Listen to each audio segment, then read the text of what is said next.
Je peux aller encore plus loin.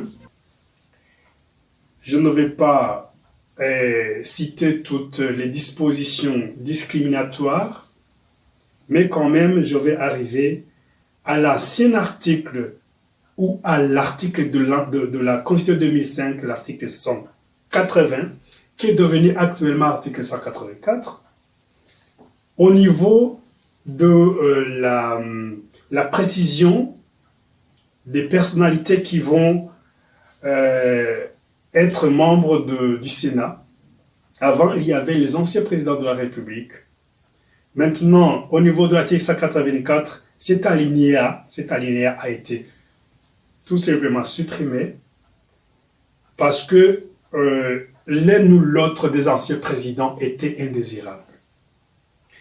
Et c'est cette idée d'exclusion que je combats. Sinon, le Sénat, pour le CDP, tout le Sénat devrait être supprimé comme institution au Burundi.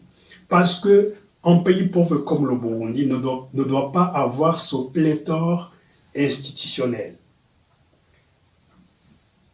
Le Sénat ne fait pas quelque chose de spécial que l'Assemblée nationale ne peut pas faire.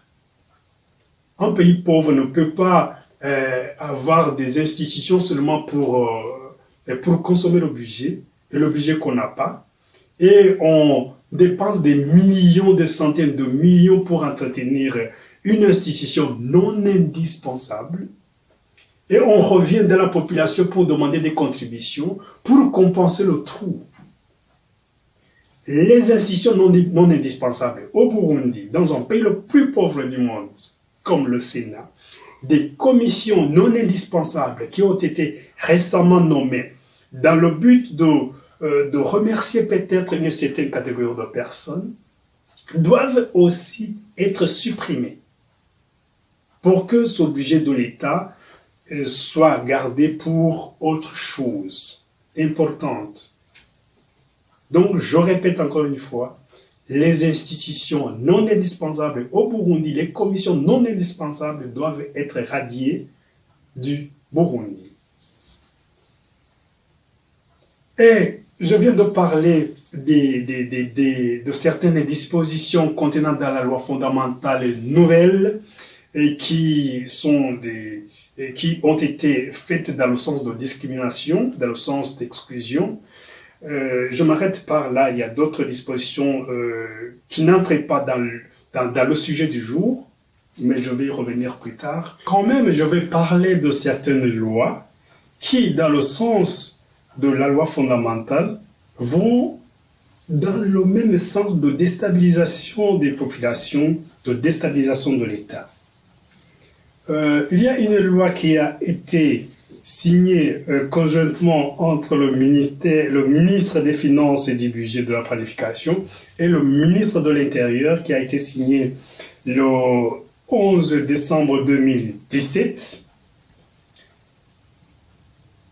Et cette loi qui précisait les modalités de collecte des contributions en rapport avec le financement des élections de 2020, c'est une loi qui va dans le sens de l'oppression des peuples. Parce que quand elle précise que les enfants de l'école fondamentale, les écoliers qui n'ont rien doivent contribuer, et ceux qui ne contribuent pas doivent être punis par les responsables des établissements scolaires. Et quand ces contributions-là concernent tout le monde, y compris ces enfants, y compris les vieillards, y compris les gens qui n'ont trouvent même pas de quoi manger chaque jour, c'est une loi qui déstabilise le peuple. C'est une loi qui déstabilise la nation. Il y a une autre loi, je n'ai pas trouvé le qualificatif pour bien préciser de quel genre de loi, je l'ai appelée une loi sauvage. Parce que tout simplement, cette loi autorise les policiers à s'introduire dans n'importe quelle demeure pour une fouille perquisition sans mandat d'arrêt et à n'importe quelle heure, même la nuit. Tout en sachant que dans son pays, n'importe qui peut se procurer des tenues de policiers et s'introduire dans les ménages pour commettre des dégâts. Et ça, c'est ouvrir le chemin à tous les brigands pour déstabiliser les ménages. Même si on n'ouvrait pas ce chemin-là aux brigands, on ouvre le chemin à n'importe quel policier officiel à s'introduire chez n'importe quel citoyen pour commettre des dégâts, pour du banditisme. Et là, ce n'est pas une loi qui a tendance à stabiliser un État moderne. Parce que l'État moderne doit être régi par des lois justes, par des lois qui ne viennent pas pour déstabiliser tout un peuple. Donc, maintenant, je viens de parler des lois les plus ridicules. Des lois les plus ridicules. C'est comme ça que je peux les qualifier.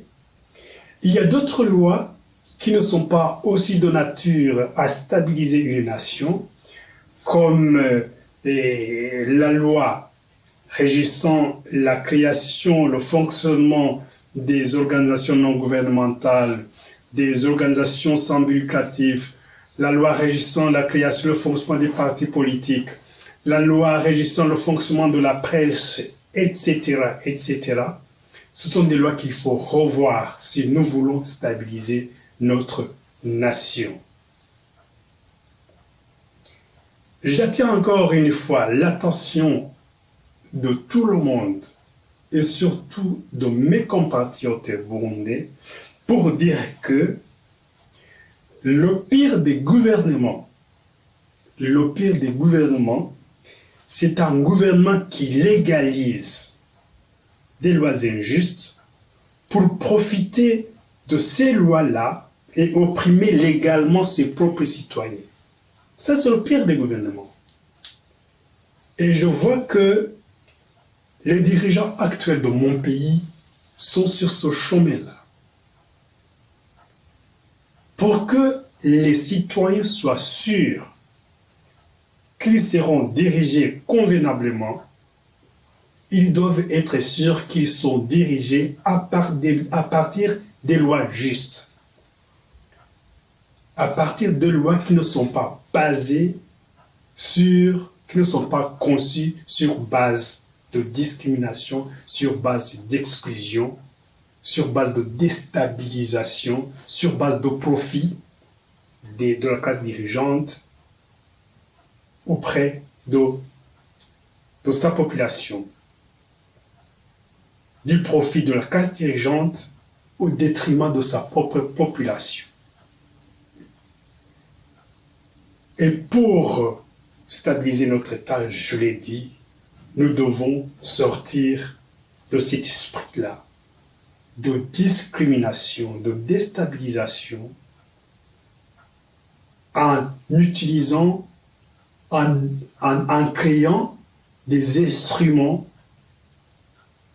en créant nous-mêmes des instruments de déstabilisation légaux.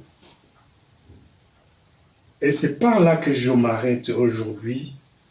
On va se revoir dans d'autres émissions à venir. Merci.